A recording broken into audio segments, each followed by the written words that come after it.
Because everyone is fighting their own war of Karbala. Everyone have their own kind of Ismail, meaning the sacrifice.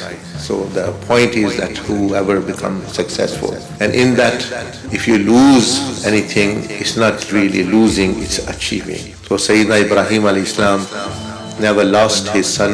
He got his son and something other thing. Sayyidina Imam Hussain radiallahu anhu did not lose life, but he got a better life. He does not lose any worldly kingdom or property. He got actually the highest level of blessings in the form of Prince of Paradise. So we cannot imagine, we see here in the dunya, this is Prince of England or Wales or Prince of actually say another country.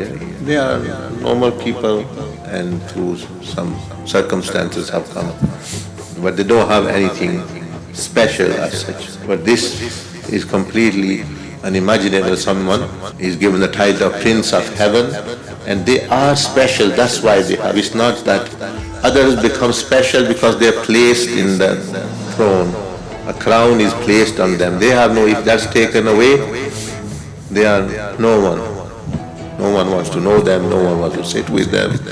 No one wants. They have no special. They'll be also working like you and me as well. They got nothing special. They become special not because they have something in them special, because they are, crown is placed and they are son or daughter of someone and they are placed in the diwar. So that seat makes them special, that crown makes them special, but there is nothing in them. But Sayyidina Imam Hussain radiallahu anhu and these personalities are special. Even they don't have that kingdom. For example, if they are not in paradise, they were in this dunya, they were special.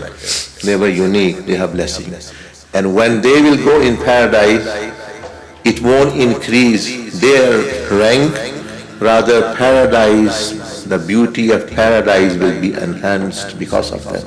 The status of paradise actually will be raised because of their feet have stepped, their foot have stepped the grounds of paradise. So that's what we are supposed to. So everyone in a way can be a prince of their own paradise actually in Jannah.